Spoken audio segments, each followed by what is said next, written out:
Hey Casibang's crew, welcome to our first video lesson. Today we are going to answer the question, what is psychology? We're going to talk about the history of psychology, and we are going to look at the different approaches to psychology. All of these things are things that we will be referring back to in the next year together. Alrighty, so let's get started.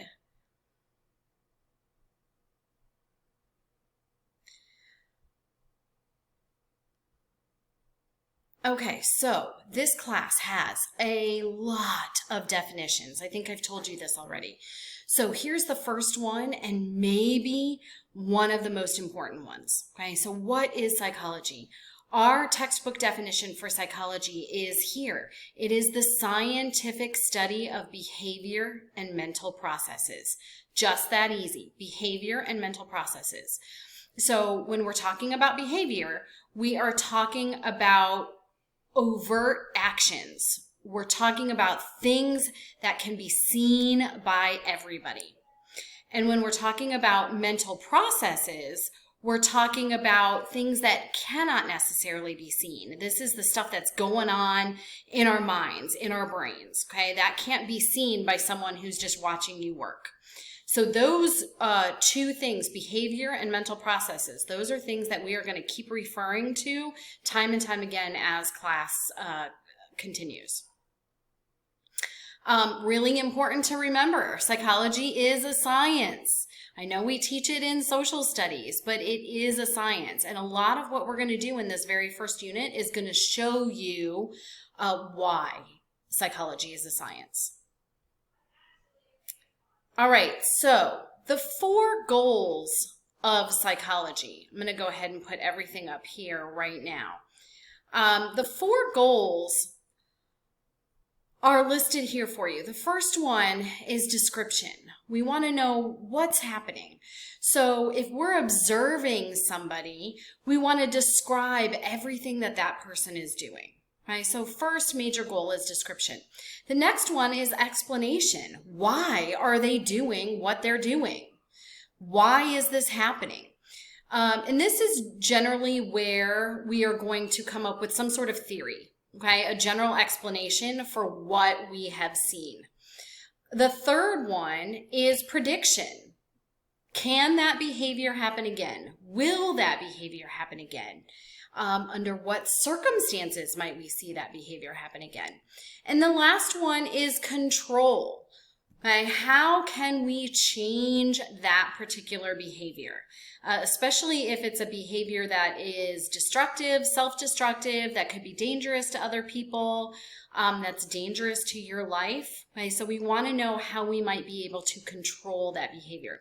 So as we continue on through our entire next year together, I want you to keep those 4 goals in mind. I want you to think about describing the behavior, explaining the behavior, predicting when and if that behavior is going to happen again, and controlling that behavior. So psychology is relatively new. Okay, maybe not new to us because it's 140 years old, but in terms of other sciences like chemistry and biology and astronomy, those kind of things, psychology is a newer field. But we get our beginning, our start from the philosophers that have been around since, BC time, so 2,000 years or more.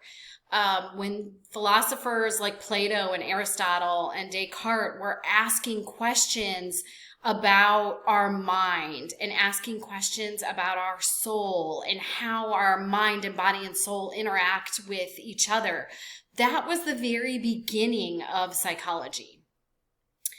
It began as a way to study the mind. One of the first ideas in science is this concept of structuralism. And structuralism boils everything down to the basic elements. So minuscule, tiny parts of our brain that all form to make up our brain. That's structuralism. William Wundt is the first person that talked about structuralism, and he is the father of psychology. He is the first psychologist to have his own psychology laboratory in Germany in 1879. So that's what we consider to be the very beginning of psychology. He developed this process called introspection. And this is how we can examine our own thoughts and our own beliefs and our own feelings. And introspection really requires quiet. Turn everything off. You're not listening to anything. And you are just going to close your eyes and you're going to tune in to what you are thinking, and you're going to tune in to what you are feeling. And he called this introspection. Intro, because we're looking inside ourselves. Margaret Washburn was also a proponent of structuralism. She was the first woman to earn a PhD in psychology, so an important first step. The second major concept in psychology was functionalism. And functionalism is a theory of how people, or how your mind allows people to adapt, to work, to live, to play. This theory was proposed by William James. The third theory is Gestalt psychology. We are going to talk a lot more about Gestalt psychology when we get into sensation and perception. But Gestalt psychology talks about how we see things as a whole. So if you look at the two pictures that are on the bottom of the screen there, it's clear, everyone can see that those are circles. Okay? They're a little bit different, and they are not completely connected circles, but we know that those are circles. And that's an example of Gestalt psychology. This is this concept that we see things as a whole, that our mind just automatically sort of fills in the gaps for us. And we'll talk a little bit more about this, like I said, during sensation and perception, but also during our cognitive unit. Our first major theory that is still around today is psychoanalysis. And you may have heard of this guy. Psychoanalysis came from Sigmund Freud, probably one of the most famous psychologists that are out there. It is a theory as well as a therapy for mental illness. Freud was actually not a psychologist. He was a medical doctor. And he had a lot of patients, a lot of female patients that suffered from nervous disorders. And he could never find a physical cause. Did all of the medical things that could be done in early 1900s, mind you, but could never find a physical cause for these nervous disorders. So he started to develop his theory of psychoanalysis.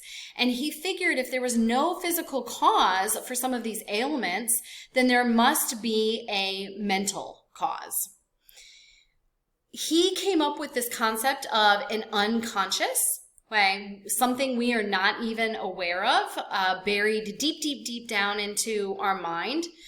And he also believed that we had some feelings or beliefs or urges or sometimes even memories that were what he called repressed or just, shoved down deep into that unconscious so that we were not even aware of it. But it was creating these physical disorders, these physical feelings of these nervous disorders. And that's where his theory and this idea of psychoanalysis began. He also said that childhood experiences, traumas, bad experiences as children were some of these memories or these urges or these feelings or beliefs that were repressed into our unconscious.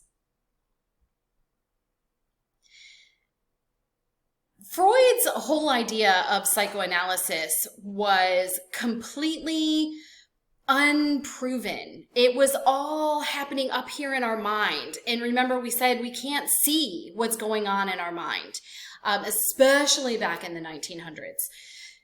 There were a lot of scientists that said, hey, Freud, I don't know about your theories here, because everything that you're saying, nothing can be proven. And in science, it's all about proving what we're seeing. So out of that concept of psychoanalysis and out of people disagreeing with Freud came the concept of behaviorism. So the second biggest idea in psychology is behaviorism.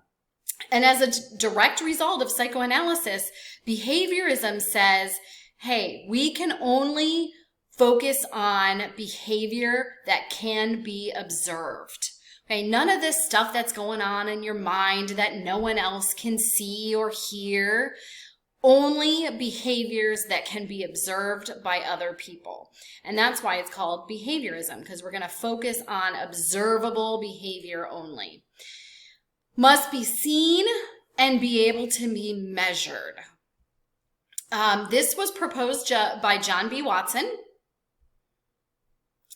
And it had its early starts in the research of Ivan Pavlov. Again, not a psychologist, but a scientist that was doing a lot of work on learning and how we learn. And we'll talk more about Ivan Pavlov in Unit 4. So in a few months, we'll get there. But this idea of behaviorism originally started with Pavlov and his studies with dogs. Okay, so that was the past. That was our history. Those are all of the first theories in psychology. Now I want to talk a little bit more about modern ideas in psychology. So what you see on the screen is a nice graphic that shows the modern theory to psychology. So in this modern theory, you are going to see that we are influenced by a lot of different things. So the first one, biological influences. So there's things like our genetics, our genes that are influencing our behavior. And then we have psychological influences. So these are things that we've learned, okay, things we've learned to fear, our emotional responses that we've learned through experience, and our cognitive processes, things that we've actually physically learned through experience or in a classroom. And then the last one are these sociocultural influences. So these are things in our social world and in our cultural world. So others, the groups that we belong to, religion, family, the peer groups that we belong to. All three of these things work together to develop our psychology, our behavior, and our mental processes. There are 6 modern perspectives that we're going to go over. So the first one is the psychodynamic perspective. And this is just the modern version of psychoanalysis. And sometimes you'll see psychodynamic and psychoanalysis used intertwined. You use one versus the other, but they really refer to the same concepts. So we're referring to finding motivation behind what you are doing. We're still talking about the unconscious, like Freud said, and we still might be talking about childhood issues or childhood traumas that could be causing some of the mental illnesses, issues that you might be experiencing. So very similar to what Freud said over 100 years ago, but just sort of modernized a little bit. The second perspective is the cognitive perspective. And when we're talking about cognitive or cognition, we're talking about everything that our brain does. We're talking about memory. We're talking about our intelligence. We're talking about how we perceive things. We're talking about how we learn, like think in a classroom. Okay, how do we learn this? How are you going to remember all of these things tomorrow for tomorrow's class? How do you problem solve? All of those things fall under cognition. Encoding, processing, storing, and retrieving information. These are all things that we're going to go over in memory. And how do we use the information in remembering things? And this will come in very handy for you in school, hopefully. It'll help you remember things. How do we reason? How do we solve problems? The third perspective is the behavioral perspective. Okay, so just like behaviorism in the past, in our history, the behavioral perspective is still around. Major psychologists that we're going to talk about in this perspective is B.F. Skinner. Skinner introduced reinforcement. Okay, how does reinforcement affect our behavior? And how do we learn? By observing other people. How do we learn to fear certain things? Have we experienced something that taught us that we should be afraid of a particular object or a particular situation? And then what is the most effective way of altering that behavior, especially if it's something that's bad? The fourth perspective is the humanistic perspective. And humanism also came about as a direct result from Freud and psychoanalysis and everything being in the unconscious or childhood traumas. And then behaviorism saying, no, we have to focus only on what we can see. The humanistic perspective said, hey, we are all humans and we all have free will. We have the freedom to choose who we are and what we want to be and what we learn. I always say the humanistic perspective is like the kittens and rainbows perspective. It's like the hugs and the pat on the back perspective. It's the everything is all good kind of perspective. Early founders, we have two important ones, Abraham Maslow and Carl Rogers. And again, they emphasize the human potential, this concept of be all you can be. They believed that everybody was put on the planet to reach a purpose, and that was their highest goal, their highest attainment. That concept, reaching their highest goal, was called self-actualization, so achieving your fullest potential. The fifth perspective is the biopsychological perspective. So keep in mind or underline or highlight that bio in there. So this is biological, okay? This has to do with genetic influences, hormones, our nervous system, our brain.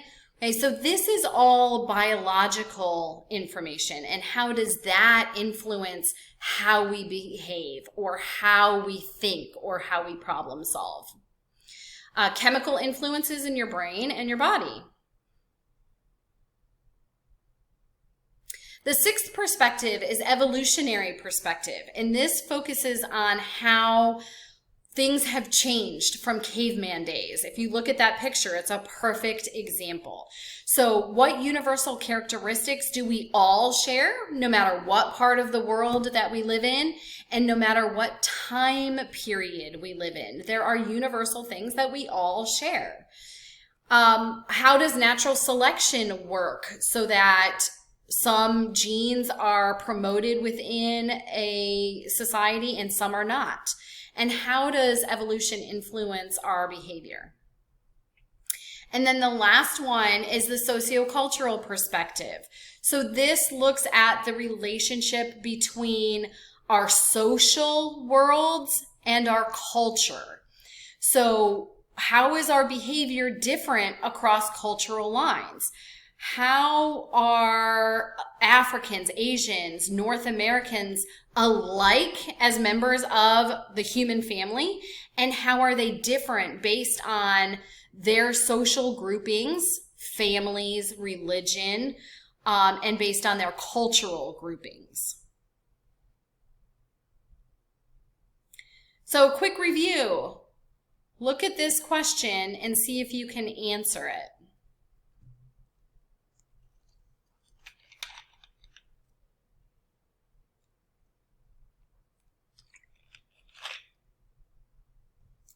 All right, so Elsie suffered a stroke and had to be hospitalized. While in the hospital, she talked in funny, garbled words and seemed to think that she was being held against her will. Which of the following perspectives best explains Elsie's odd behavior? So, since the question talks immediately about a medical issue, she had a stroke and she had to be hospitalized. Every behavior that happens after that fact is likely due to that medical issue of having a stroke. So in this case, which perspective talks about medical issues, biological issues within us? It's going to be answer D, the biopsychology perspective. Okay, last question. Which perspective would a researcher be taking if she were studying the way children store and retrieve information?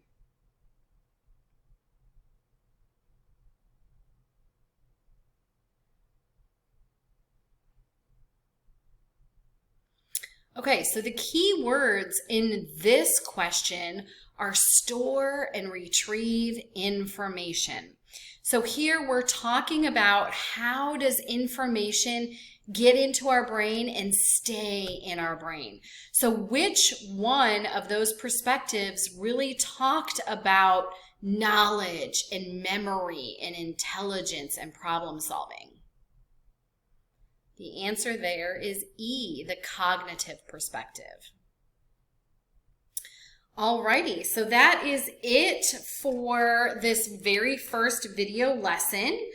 Don't forget to complete your video notes to have for class tomorrow, because we will go over those and we will use them for a class activity. Also, remember, if you have any questions about anything that was in the video or anything that I said, please make sure that you're also writing those down on your video notes and asking me when we come into class tomorrow. I hope you guys have a fantastic day. Bye.